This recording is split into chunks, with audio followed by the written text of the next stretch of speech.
Whatever you gather, you can only claim it's mine. You cannot say it's me, isn't it? Whatever you gather. How do you mean? You mean your body? You say anything.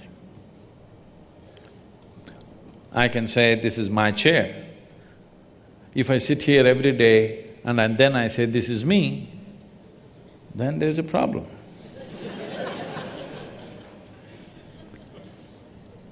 I think there's a possibility that it's exactly what happens, that the stuff that this piece of life can end up controlling becomes me. The reason I think of this as my hand is because it, most of the time, is under the control. My hand is okay, no problem. My hand is okay, me is the problem. What did you say, me? My hand means it belongs to you, no problem with that.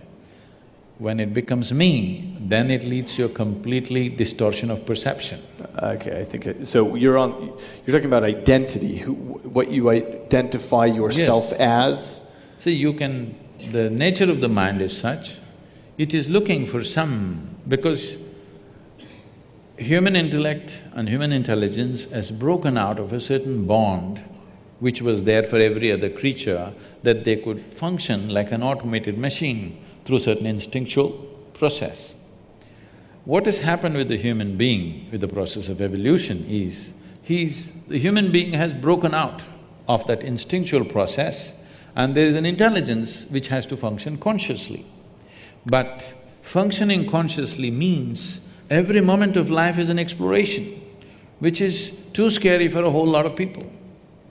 So the best thing is identify with something which gives you some sense of what you are. But this some sense of what you are, which you took on based on your social and cultural backgrounds, what you took on, makes sense for your survival process, but not for explorative process. It doesn't explore life, it keeps you sane. It's a good solace, it keeps you… it helps you to sleep well in the night, but it doesn't awaken a different dimension of knowing, it doesn't awaken the possibility of exploring dimensions which are not yet within you.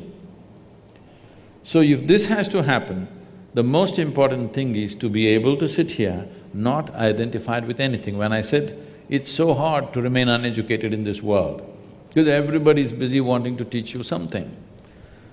This is all I did in my life, to remain uneducated, not to be influenced by parents, by family, by religion that's happening around you, culture that's happening around you, education that people are forcing on you, just to be the way creation intended you to be, simply. See, I may not fit into the university milieu, but I'm okay, you know. Just simply the way you were born. Not tangling up your intelligence to any particular thing, either your nationality or your religion or your race or your creed or your family or any kind of identity or your gender or whatever, simply to be able to view your life just as a piece of life. If one does this, then you will see perception will explode in ways that they have not imagined possible. Now,